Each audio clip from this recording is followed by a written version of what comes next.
ഒരു സൂത്രമുണ്ട്, ചൂള അസപുര സൂത്ത.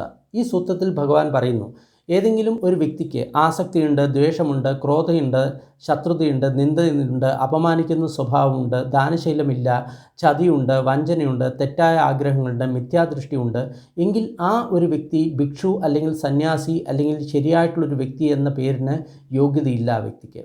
ഈ സാധനങ്ങളെല്ലാം ഉണ്ടെങ്കിൽ ആ ഭിക്ഷുവിന് ആ യോഗ്യതയില്ല. ഇപ്പോൾ ചിലർ പറയും, ഞാൻ എൻ്റെ ശരീരത്തിൽ ഇന്ന വസ്ത്രം ധരിക്കുന്നു അതുകൊണ്ട് ഞാൻ വിശുദ്ധനാണെന്ന് പറയും, അല്ലെങ്കിൽ ഞാൻ താടി മുടി വളർത്തുന്നു ഇതുകൊണ്ട് ഞാൻ വിശുദ്ധനാണെന്ന് പറയും, അല്ലെങ്കിൽ ചില മതചിഹ്നങ്ങൾ എൻ്റെ ശരീരത്തിൽ ഞാൻ ധരിക്കുന്നു ഇതുകൊണ്ട് വിശുദ്ധനാണെന്ന് പറയും. പക്ഷേ ഭഗവാൻ പറയുന്നു, അതുകൊണ്ട് നിങ്ങൾ ഒരിക്കലും വിശുദ്ധനാകുന്നില്ല. ഇത്തരം മലിനമായിട്ടുള്ള ചിന്തകൾ നിങ്ങളുടെ മനസ്സിലുണ്ടെങ്കിൽ നിങ്ങൾ ഒരിക്കലും വിശുദ്ധനാകുന്നില്ല.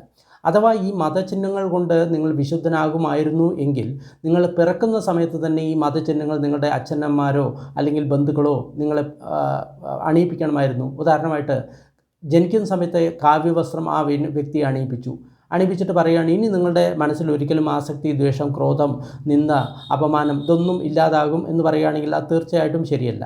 കാരണം ഈ വസ്ത്രം ധരിച്ചതുകൊണ്ടോ മതചിഹ്നം ധരിച്ചതുകൊണ്ടോ ഒരു വ്യക്തി ഒരിക്കലും പരിശുദ്ധനാകുന്നില്ല.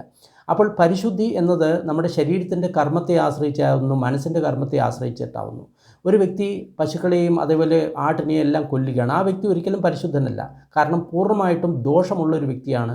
കാരണം ആ വ്യക്തിയുടെ മനസ്സിൽ ഈ തരത്തിലുള്ള ആസക്തി, ദ്വേഷം, ക്രോധം, ശത്രുത, നിന്ദ, അപമാനം, ചതി ഇതെല്ലാം ഉണ്ട്. അതുകൊണ്ടാണ് ആ വ്യക്തി തീർച്ചയായിട്ടും ശുദ്ധനല്ല എന്ന് പറയുന്നത്.